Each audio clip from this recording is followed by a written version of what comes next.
Hello students welcome to my SM studio channel. तो आजिर video तुम्हारे कारण बहुत गुरुत्वपूर्ण हबले गई आछे कियनो मैं तुम्हारे आजिर भिडिओ तुम्हारे 14 तारिखत तुम्हारे जी मिउजिक परीक्षा आछे jar jar elective subject music आछे तार कारणे भिडिओ बहुत गुरुत्वपूर्ण कारण आजिर भिडिओ मैं तुम्हारे मिउजिकर 100% कमन क्वेश्चन दिम जीवर पढ़ाई तुम्हारे लेटार मार्क्स पाब पारे बा लेटार मार्क्स पाबा। ठीक है, तो आहक आमी भिडिओ स्टार्ट करो। तुम्हारे फुल मार्क्स থাকিব 50 और तुम्हारे 50 मार्क्स प्रेक्टिकल থাকে 5 मार्क हम तुम्हारे 15 टाइम आम 2 आवर्स 100% निश्चित प्रश्न खाटांग आहिब तुम्हारे लिखि राखक। आहक आमी भिडिओ स्टार्ट करो। तलत आमाक दिसे जे चमू उत्तर दिया এই কুৱেশ্যনবোৰত তোমালোকৰ 2 মাৰ্কছ থাকিব পাৰে। ইয়াৰ পৰা তোমালোকৰ এটা তুলি দিব পাৰে। ঠিক আছে, এই নম্বৰত কি দিছে যে লয় কাক বলে। উত্তৰ দি আছে যে সংগীতত সময়ৰ গতি বা চালকক লয় বলে। ই মুখ্যতঃ বা মূলতঃ তিনি প্ৰকাৰৰ বিলম্বিত লয়, মধ্য লয় আৰু দ্ৰুত লয়। ঠিক আছে, তো তোমালোকে যদি এতিয়ালৈকে চেনেলটো ছাবস্ক্ৰাইব কৰা নাই মই তোমালোকক অনুগ্ৰহ কৰি কৈছোঁ তোমালোকে চেনেলটো ছাবস্ক্ৰাইব কৰা আৰু ভিডিঅ'টো লাইক কৰি দিয়া। মুঠতে তোমালোকে চেনেলটো ছাবস্ক্ৰাইব কৰিবা। ঠিক আছে, বি নম্বৰ কুৱেশ্যন দিছে আমাক। তোমালোকৰ এই কুৱেশ্যনবোৰত 1 মাৰ্কছ বা 2 মাৰ্কছ আছে। তোমালোকক মই কেইটামান কুৱেশ্যন দিম, এইবোৰৰ পৰাই তোমালোকৰ 100% কমন কুৱেশ্যন এইবাৰ পৰিব। তবলা বিজ্ঞান কোনে লিখিছিল? Most important question. উত্তৰ দি আছে যে তবলা বিজ্ঞান গ্ৰন্থখন ডক্টৰ দিলীপ ৰঞ্জন বৰঠাকুৰে লিখিছিল। ঠিক আছে, তাৰপিছত আমাক কুৱেশ্যন নম্বৰ চি দিছে যে গথ বুলিলে কি বুজা? Most important question. গথ হ'ল এটা পূৰ্বৰচিত সাংগীতিক ৰচনা যিটো বিশেষকৈ পূৰবী ঐতিহ্যৰ ঘটনাসমূহত ইয়াত তোমালোকক ব্ৰেকেটত দিছে লক্ষ্ণৌ, ফাৰুকাবাদ আৰু বেনাৰস প্ৰচলিত। তবলা একক বাদ্যৰ সময়ত সাধাৰণতে ই দুবাৰ বজোৱা হয়। ঠিক আছে, তোমালোকৰ মোষ্ট ইম্পৰ্টেণ্ট কুৱেশ্যন এইবাৰ। ঠিক আছে, কুৱেশ্যন নম্বৰ ডি দিছে ধামাৰ তালৰ মাত্ৰা কিমান? উত্তৰ দি আছে ধামাৰ তালৰ মুঠ মাত্ৰা হ'ল 14টা। এই মাত্ৰাসমূহক 5 + 2 + 3 + 4 ছন্দত বিভক্ত কৰা হয়। তাৰপিছত আমাক ই নম্বৰ কুৱেশ্যন দিছে মোষ্ট ইম্পৰ্টেণ্ট কুৱেশ্যন। তোমালোকক মই কৈছোঁ তোমালোকে চেনেলটো ছাবস্ক্ৰাইব কৰা অনুগ্ৰহ কৰি কৈছোঁ। ই নম্বৰ কুৱেশ্যন দিছে যে তবলা বাদ্য কি নৃত্যত ব্যৱহাৰ কৰা হয়? Most important question. তবলা বাদ্য মুখ্যতঃ কথক নৃত্যত সংগত কৰিবলৈ ব্যৱহাৰ কৰা হয়। ঠিক আছে, কুৱেশ্যন নম্বৰ আমাক এফ দিছে যে সংগীত কাক বোলে? Common question. গীত বাদ্য আৰু নৃত্য এই তিনিওৰে সমাৱেশক সংগীত বোলে। ই মানুহৰ মনত আনন্দ নিয়া এক ললিত কলা। ঠিক আছে, তাৰপিছত তোমালোকক যিবোৰ কুৱেশ্যন দিছোঁ এইবাৰ তোমালোকৰ চমু টকা আহিব পাৰে। তোমালোকৰ এই কুৱেশ্যনবোৰত 2 মাৰ্কছো থাকিব পাৰে, 3 মাৰ্কছো থাকিব পাৰে। ঠিক আছে, তোমালোকক দিব পাৰে যে তলৰ 6টাৰ পৰা 4টা চমু টকা লিখা বা যিকোনো তোমালোকে 3টা চমু টকা লিখা। মই তোমালোকক বহুত কেইটা দিছোঁ, তোমালোকে তাৰ পৰা পঢ়ি ল'ব আৰু তাৰ পৰাই তোমালোকৰ কমন পৰিব। প্ৰথমত দিছে ৰেলা। ৰেলা হ'ল তবলাৰ দ্ৰুত গতিৰ এক সাংগীতিক ৰচনা যাৰ গতি ধাৰাচাৰ বৰষুণ বা সোঁতৰ দৰে একেৰাহে চলি থাকে। ই তবলা বাদকৰ কাৰিকৰী দক্ষতা আৰু স্পষ্টতা প্ৰদৰ্শন কৰে। ঠিক আছে, 2 নম্বৰ দিছে আমাক তিহাই। যিকোনো এটা ক্ষুদ্ৰ বল বা খণ্ডক সমান বিৰতি দি 3বাৰ বজাই তালৰ সমত মিলোৱাকে তিহাই বোলে। ই সংগীত পৰিৱেশনত এক আকৰ্ষণীয় সমাপ্তিৰ সৃষ্টি কৰে। ঠিক আছে, সমাপ্তিৰ সৃষ্টি কৰে। কুৱেশ্যন নম্বৰ 3 দিছে যে চক্ৰধাৰ। যেতিয়া এটা তিহাই বা কোনো এটা বলৰ সমষ্টি সমগ্ৰ পৰিধিৰে একেৰাহে 3বাৰ বজোৱা হয় আৰু শেষৰ বাৰত সমত আহি মিলে তেতিয়া তাক চক্ৰধাৰ বোলে। ঠিক আছে, ই এক উন্নত ছন্দময় আৰ্হি। Most important question. ঠিক আছে, তো তোমালোকে চেনেলটো ছাবস্ক্ৰাইব কৰিবা। মই তোমালোকক বাৰে বাৰে কৈছোঁ, অনুগ্ৰহ কৰি কৈছোঁ। আমাৰ ইয়াৰ পিছত 2 নম্বৰ শেষৰটো কুৱেশ্যন গ্ৰহ। ঠিক আছে, সংগীত বা তাল যি ঠাইৰ পৰা আৰম্ভ হয় তাক গ্ৰহ বোলে। তালৰ আৰম্ভণি স্থানৰ ওপৰত নিৰ্ভৰ কৰি ই অনাগত আৰু অতীত গ্ৰহ হিচাপে জনা যায়। ঠিক আছে, ইয়াৰ পিছত তোমালোকক যিবোৰ কুৱেশ্যন দিছে এই কুৱেশ্যনবোৰত তোমালোকৰ 4 মাৰ্ক থাকিব পাৰে। ঠিক আছে, প্ৰথম কুৱেশ্যন দিছে যে ঘৰানা বুলিলে কি বুজা? উত্তৰ দিছে এক শৈলী বা পৰম্পৰা।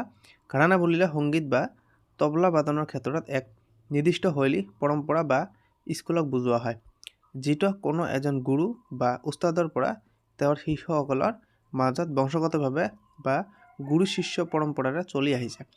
এই পৰম্পৰাত বাদনৰ এক নিৰ্দিষ্ট ধৰণ, বল বা কৌশলৰ ব্যৱহাৰ কৰা হয়। তবলা বাদনৰ যিকোনো এটা ঘৰানাৰ বিষয়ে চমুকৈ তলত লিখা হ'ল। যিকোনো এটা কৈছে দিল্লী ঘৰানা। ঠিক আছে, ইয়াত দি আছে দিল্লী ঘৰানাক সকলো তবলা ঘৰানাৰ ভিতৰত আটাইতকৈ পুৰণি বা মূল ঘৰানা বুলি গণ্য কৰা হয়। এই ঘৰানাৰ তবলা বাদন শৈলীৰ বৈশিষ্ট্য হৈছে আঙুলিৰ সূক্ষ্ম কাম, স্পষ্ট বল আৰু লয়বদ্ধতা ঠিক আছে ইয়াত কিন্নাৰ আৰু কায়দাৰ ব্যৱহাৰ বেছি হয় এই ঘৰানাৰ প্ৰতিষ্ঠাপক ওস্তাদ সিদাৰ খান তোমালোকে মনত ৰাখিবা যে ঘৰানাৰ প্ৰতিষ্ঠাপক কোন ওস্তাদ সিদাৰ খান ঠিক আছে তাৰপিছত আমাক দিছে তালৰ আজ্ঞা লিখা মোস্ট ইম্পৰ্টেণ্ট কোৱেশ্চন নিম্নলিখিত তালবোৰৰ আজ্ঞা তলত দিয়া হ'ল তিৰিতাল দিছে তিৰিতাল 16 মাত্ৰাৰ তাল ইয়াত 4টা বিভাগ থাকে আৰু প্ৰতিটো বিভাগত 4টা মাত্ৰা থাকে ইয়াৰ প্ৰথম পঞ্চম আৰু ত্ৰয়োদশ মাত্ৰাত সম আৰু নৱম মাত্ৰাত খালি শূন্য পৰে ঠিক আছে বা খালি পৰে আজ্ঞা দিছে ধা ধিন ধা না তিনটা তেতে ধিন ধা 2 নম্বৰ দিছে তেওৰা 7 মাত্ৰাৰ তাল ইয়াত 3টা বিভাগ থাকে 3+2+2 ইয়াৰ প্ৰথম মাত্ৰাত সম আৰু চতুৰ্থ মাত্ৰাত খালি থাকে বা খালি পৰে আজ্ঞা দিছে ধাগ দিনটা কেতে কত গদি জ্ঞান ঠিক আছে তাৰপিছত আমাক দিছে 3 নম্বৰ গজজম্বা ঠিক আছে গজজম্পা 14 মাত্ৰাৰ তাল ইয়াত 4টা বিভাগ থাকে 3+4+3+4 ইয়াৰ প্ৰথম মাত্ৰাত সম আৰু চতুৰ্থ অষ্টম আৰু একাদশ মাত্ৰাত খালি পৰে আজ্ঞা দিছে ধা ধিন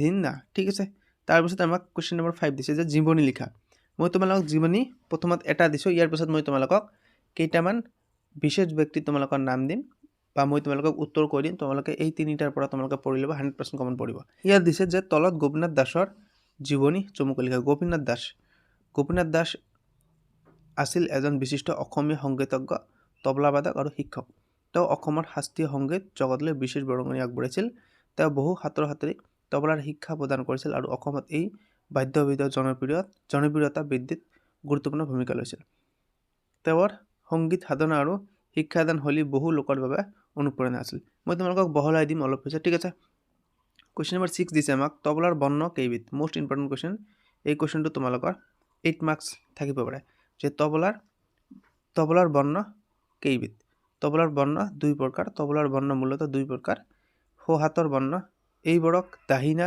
বা সুৰ বৰ্ণ বুলিও কোৱা হয় এই বৰ্ণবোৰ সোহাতৰ তবলাত যাক দহিনা বুলি কোৱা হয় বা বজোৱা হয় এই বৰ্ণবোৰ সাধাৰণতে উচ্চ স্বৰৰ হয় আৰু স্পষ্ট শব্দ সৃষ্টি কৰে উদাহৰণস্বৰূপে না তিন তেতে তিৰিকিট ইত্যাদি আৰু আনহাতে তোমালোকক দিছে আৰু এটা যে বাও হাতৰ বৰ্ণ এইবোৰক বায়া বা গম্ভীৰ বৰ্ণ বুলিও কোৱা হয় এই বৰ্ণবোৰ বাও হাতৰ তবলাত যাক বায়া বুলিও কোৱা হয় বা বজোৱা হয় এই বৰ্ণবোৰ সাধাৰণতে নিম্ন স্তৰৰ আৰু গম্ভীৰ শব্দ সৃষ্টি কৰে উদাহৰণস্বৰূপে ধা ধিন কে ক ইত্যাদি ঠিক আছে তো ইয়াৰ পিছত মই তোমালোকক আৰু কেইটামান কোৱেশ্চনৰ উত্তৰ দিম তোমালোকে চাবা ইয়াৰ পিছত মই তোমালোকক এটা মোস্ট ইম্পৰ্টেণ্ট কোৱেশ্চন দিম তোমালোকৰ তবলা এজৰ আখি তাৰ অংগসমূহ বা অংশসমূহ উল্লেখ কৰা তোমালোকক দিব পাৰে ঠিক আছে মোস্ট ইম্পৰ্টেণ্ট কোৱেশ্চনটো তোমালোকৰ প্ৰতিবাৰে আহে মই তোমালোকক প্ৰথমে কোৱেশ্চনটো ভালদৰে কৈ দিছোঁ তবলা ডায়না মাত্ৰ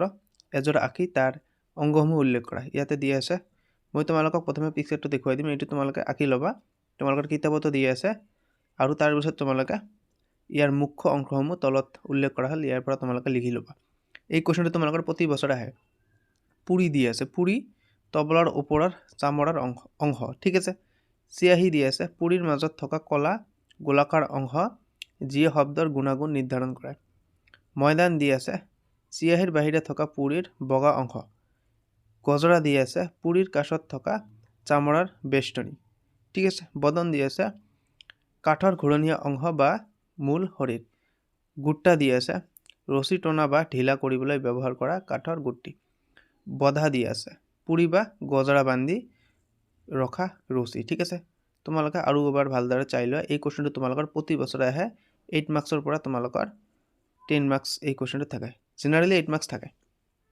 ঠিক আছে তোমালোকে এইবাৰ ভালদৰে চাবা তাৰপিছত তোমালোকৰ আৰু এটা কোৱেশ্চন আছে এজন সংগীত শিল্পীৰ গুণ আৰু দোষসমূহ লিখা কি কি গুণ থাকে এজন সংগীতৰ আৰু কি কি দোষ থাকে এইবাৰ আলোচনা কৰাইব কৈছে গুণসমূহ তোমালোকৰ তলত দিয়া আছে সুৰ বা তালৰ জ্ঞান এজন শিল্পীৰ বাবে সুৰ লয় আৰু তালৰ সঠিক জ্ঞান অপৰিহাৰ্য নিয়মিত ৰিয়াজ দিয়া আছে কণ্ঠ বা বাদ্যযন্ত্ৰৰ ওপৰত দক্ষতা বজাই ৰাখিবলৈ নিয়মীয়াকৈ অনুশীলন কৰা উচিত সাধনা বা একাগ্ৰতা সংগীতক তপস্যা হিচাপে লৈ একাগ্ৰতাৰে সাধনা কৰিলেহে সফলতা লাভ কৰিব পাৰি। শ্ৰোতাক আকৰ্ষিত কৰিব পৰা ক্ষমতা। শ্ৰোতাক শিল্পীৰ পৰিৱেশনে শ্ৰোতাৰ মন চুব পৰা হ'ব লাগিব। ঠিক আছে, এইবোৰ গুণ থাকিব লাগিব। বিনয়ী স্বভাৱ। এজন সফল শিল্পী সদায় বিনয়ী আৰু নম্ৰ হ'ব লাগিব। মোষ্ট ইম্পৰ্টেণ্ট তোমালোকৰ এটা টপিক। দোষসমূহ দিছে অহংকাৰ। নিজৰ শিল্পীক লৈ অহংকাৰ কৰিলে শিল্পী জীৱনত আগবাঢ়িব নোৱাৰে। এইবোৰ হৈছে এজন শিল্পীৰ দোষ। ঠিক আছে, অনিয়মিত ৰিয়াজ। অনুশীলন নকৰিলে শিল্পীৰ দক্ষতা কমি যায়। 100% কথা। যিকোনো বস্তু আমাৰ প্ৰেক্টিচ বা অনুশীলন কৰিব লাগিব। সময়ৰ মূল্য নজনা। সংগীতৰ ক্ষেত্ৰত সময়ৰ গুৰুত্ব অপৰিসীম। ইয়াক আওকাণ কৰা অনুচিত। অন্য শিল্পীৰ প্ৰতি সন্মানহীনতা। সহশিল্পী বা আন শিল্পীৰ প্ৰতি সন্মান নথকা এটা ডাঙৰ দোষ। মোষ্ট ইম্পৰ্টেণ্ট কথা। তাৰপিছত আমাক কুৱেশ্যন নম্বৰ 6 দিছে, নিম্নলিখিত যিকোনো এজনৰ জীৱনী লিখিব কৈছে। পণ্ডিত বিষ্ণু নাৰায়ণ ভাটখণ্ডেৰ জীৱনী তলত উল্লেখ কৰা হ'ল। পণ্ডিত বিষ্ণু নাৰায়ণ ভাটখণ্ডে। ঠিক আছে, তোমালোকে পঢ়িবা। জন্ম বা শিক্ষা তোমালোকে দি আছে। তেওঁ বোম্বাইত এক মাৰাঠী পৰিয়ালত জন্মগ্ৰহণ কৰিছিল। তেওঁ আইন অধ্যয়ন কৰিছিল, যদি সংগীতৰ প্ৰতি তেওঁৰ আগ্ৰহ আছিল অদম্য। ঠিক আছে, বা বেছি আগ্ৰহ আছিল তেওঁৰ সংগীতৰ প্ৰতি। সংগীতৰ ক্ষেত্ৰত অৱদান। ভাটখণ্ডে ভাৰতৰ বিভিন্ন ঠাই ভ্ৰমণ কৰি সংগীতৰ জ্ঞান আহৰণ কৰিছিল। তেওঁ সংগীতৰ তত্ত্বসমূহক শৃংখলাবদ্ধ কৰি আধুনিক পদ্ধতিৰ উপস্থাপন কৰে। ঠাট ব্যৱস্থা। তেওঁ ভাৰতীয় শাস্ত্ৰীয় সংগীতক 10টা মুখ্য ঠাট ভাগ কৰিছিল, যিটো আজিও বহুলভাৱে গ্ৰহণযোগ্য। শিক্ষানুষ্ঠান স্থাপন। তেওঁ গোৱালিয়ৰ, লক্ষ্ণৌ আৰু অন্যান্য স্থানত সংগীত মহাবিদ্যালয় স্থাপন কৰিছিল। তোমালোকে এইবোৰ চাবা। গ্ৰন্থ ৰচনা। তেওঁ হিন্দুস্তানী সংগীত পদ্ধতিৰ দৰে কেইবাখনো গুৰুত্বপূৰ্ণ গ্ৰন্থ ৰচনা কৰিছিল, যিবোৰ সংগীত শিক্ষাৰ্থীসকলক যথেষ্ট সহায় কৰে। তাৰপিছত হৈছে মৃত্যু। মৃত্যু চনটো তোমালোকে মনত ৰাখিবা। ইতিমধ্যে মই তোমালোকৰ 2 মাৰ্কছৰ কুৱেশ্যনবোৰ আলোচনা কৰাই দিছোঁ, কিন্তু মই দেখাবলৈ যে এই কুৱেশ্যনবোৰ তোমালোকৰ এইবাৰ আহিব পাৰে, কাৰণ এই কুৱেশ্যনবোৰ তোমালোকৰ প্ৰিভিয়াছ ইয়াৰ্ছতে আহিছিল আৰু এইবাৰ অহাৰ পূৰ্ণ সম্ভাৱনা আছে। ক নম্বৰ দিছে আমাক, কি দিছে প্ৰথমত তোমালোকৰ কুৱেশ্যনটো, তলত উল্লেখ কৰা তালসমূহ 3 গুণ লয়কাৰীত লিখা। Most important question. Most important তোমালোকৰ কুৱেশ্যন যোৱাবাৰ আহিছিল, এইবাৰ আহিব পাৰে। ধামাৰ। ধামাৰ তালৰ 3 গুণ লয়কাৰী। ধামাৰ তাল 14 মাত্ৰাৰ তাল। ইয়াৰ 3 গুণ লয়কাৰী লিখিবলৈ প্ৰতিটো মাত্ৰা 3টা কৰি মাত্ৰা ভৰাই লিখিব লাগিব। চৌতাল দিছে, চৌতাল তালৰ 3 গুণ লয়কাৰী। চৌতাল 12 মাত্ৰাৰ তাল। ইয়াৰ 3 গুণ লয়কাৰী লিখিবলৈ প্ৰতিটো মাত্ৰা 3টা কৰি মাত্ৰা ভৰাই লিখিব লাগিব। ৰূপকটো তোমালোকে চাবা। মোষ্ট ইম্পৰ্টেণ্ট তোমালোকৰ ৰূপক। তাৰপিছত আমাক 4 নম্বৰত দিছে, তলত দিয়া ৰাগসমূহ বৰ্ণনা কৰা। বেহাগ। বেহাগ ৰাগৰ বৰ্ণনা তলত দিয়া হ'ল। বেহাগ ৰাগ কল্যাণ ঠাটৰ এটা জনপ্ৰিয় ৰাগ। ইয়াৰ আৰোহণত ৰে আৰু ধা বৰ্জিত। অৱৰোহণত সকলো স্বৰ থাকে। ই এক শান্ত আৰু গম্ভীৰ প্ৰকৃতিৰ ৰাগ। ইয়াৰ বাদী স্বৰ গা আৰু সমবাদী স্বৰ নি। ইয়াক সাধাৰণতে নিশাৰ প্ৰথম প্ৰহৰত গোৱা বা বজোৱা হয়। খাম্বাজ দি আছে, তোমালোকে এইটো চাবা। এইবাৰ যি কুৱেশ্যন তোমালোকৰ আগত লৈ আহিছে, এইবোৰ তোমালোকৰ চমুটোকা আহিব পাৰে, যে তলত দিয়ে বৰ বা তলত তোমালোকৰ যিকোনো 3টা চমুটোকা লিখা। তোমালোকক 6টা 7টা বা 8টা দিব পাৰে। প্ৰথমত দিছে কি ধ্ৰুপদ। এই কুৱেশ্যনটো তোমালোকৰ বিগত বছৰত আহিছিলে। ধ্ৰুপদ হিন্দুস্তানী শাস্ত্ৰীয় সংগীতৰ এক প্ৰাচীন আৰু গুৰুত্বপূৰ্ণ শৈলী। এই শৈলীটো গভীৰ আৰু গম্ভীৰ প্ৰকৃতিৰ। ইয়াত ৰাগৰ বিশুদ্ধতা আৰু স্বৰৰ সঠিক উচ্চাৰণৰ ওপৰত বিশেষ গুৰুত্ব দিয়া হয়। ধ্ৰুপদ সাধাৰণতে পুৰুষ কণ্ঠশিল্পীসকলে পৰিৱেশন কৰে আৰু ইয়াত কি কৈছে পংখাৱজ। হিন্দীত দিছে, তোমালোকে অসমীয়াত লিখি ল'বা। পংখাৱজ নামৰ বাদ্যযন্ত্ৰ ব্যৱহাৰ কৰা হয়। তাৰপিছত তোমালোকক খ নম্বৰত দিছে খেয়াল। খেয়াল হিন্দুস্তানী শাস্ত্ৰীয় সংগীতৰ আটাইতকৈ জনপ্ৰিয় শৈলী। খেয়াল শব্দৰ অৰ্থ হৈছে কল্পনা বা ধাৰণা। এই শৈলীটো ধ্ৰুপদতকৈ অধিক নমনীয় আৰু ইয়াত শিল্পীয়ে নিজৰ কল্পনা শক্তিৰে ৰাগৰ পৰিধিৰ ভিতৰত স্বৰৰ বিভিন্ন অলংকাৰ আৰু তান ব্যৱহাৰ কৰি পৰিৱেশন কৰিব পাৰে। ইয়াত তবলা আৰু হাৰমনিয়ামৰ ব্যৱহাৰ হয়। তাৰপিছত তোমাক লোকগীত দিছে। মোষ্ট ইম্পৰ্টেণ্ট, যে লোকগীত হৈছে কোনো এক নিৰ্দিষ্ট অঞ্চল বা সম্প্ৰদায়ৰ পৰম্পৰাগত সংগীত। এই গীতসমূহ সাধাৰণতে মৌখিকভাৱে প্ৰজন্মৰ পৰা প্ৰজন্মলৈ বিয়পি আহে। বাকীবোৰ তোমালোকে পঢ়ি লোৱা। ইয়াৰ পিছত আমাক ঘোষিতখানি গত দিছে। এইটো তোমালোকৰ বিগত বছৰত আহিছিলে। ঘোষিতখানি গত হৈছে সেতাৰ বা আন তাৰযুক্ত বাদ্যযন্ত্ৰত বজোৱা এক বিশেষ ধৰণৰ গত। এই